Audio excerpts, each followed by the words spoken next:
reflexive, symmetric and transitive, which is known as equivalence relation. So now we have to show it reflexive, symmetric and transitive. तो बेटा first reflexivity या reflexive relation. देखिए बेटा, we know that according to definition of reflexive, a relation R is said to be reflexive if every element of set A is related to itself. Every element of set A is related to itself. Since we know that here relation क्या है, L1 is parallel to L2. L1 L2 से related कब होगा? जब L1 L2 के parallel होगा. जब L1 L2 के parallel होगा. तो since we know that every line is parallel to itself, भाई हम जानते हैं ना 9th स्टैंडर्ड में हमने पढ़ा है कि every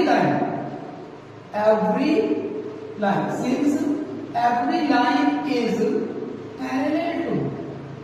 parallel to itself, her line अपने आप से पैरेलल होगी. Therefore L1 के पैरेलल L2 के पैरेलल L3 के parallel. Therefore we can say that R is reflexive. Now let L belongs to capital L be an arbitrary line. Arbitrary means with a general line.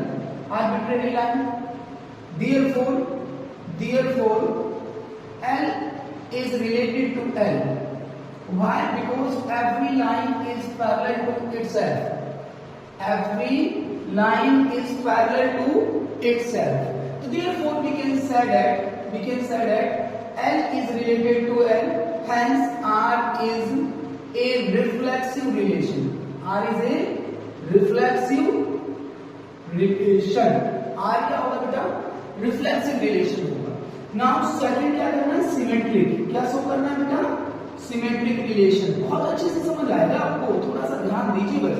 Definitions को अच्छे से समझिएगा, उसके बाद आपको बहुत अच्छे से क्लियर होगा. Now symmetry के लिए क्या करते हैं बेटा?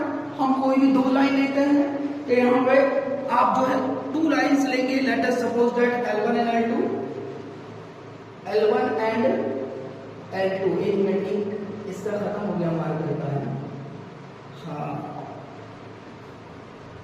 Okay sorry. देखिए बेटा,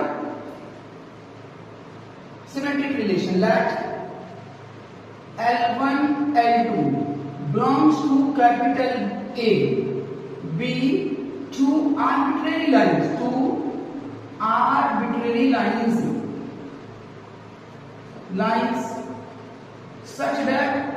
such that अब ये लाइन्स इस टाइप से लेंगे बेटा कि L1 L2 से क्या करता हो, रिलेट करता हो.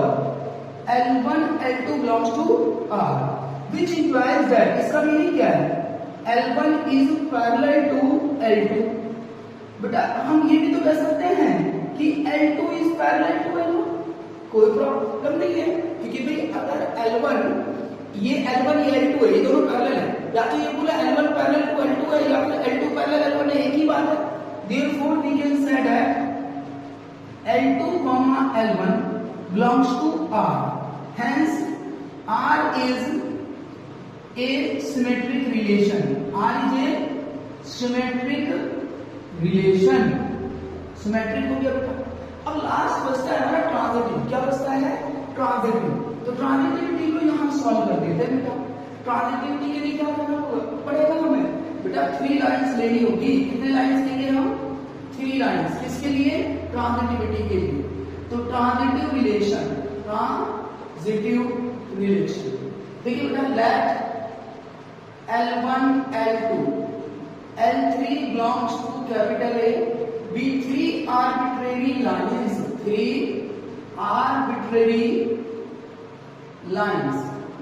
such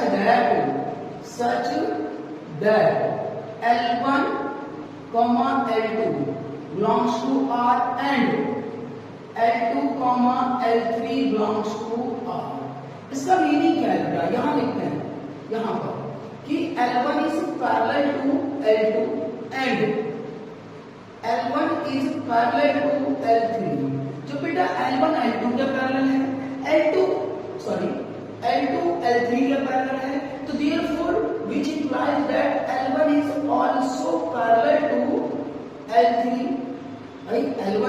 पैरेलल है, L2 L3 के पैरेलल है, तो therefore we can say that L1 is also parallel to L3, which implies that therefore L1 is related to L3. यही तो शो करना होता है. Therefore we can say that R is a transitive relation. R is a transitive relation. Now R is reflexive. R is a reflexive, symmetric and transitive. Therefore R is an equivalence relation. Is it clear? Yes or no?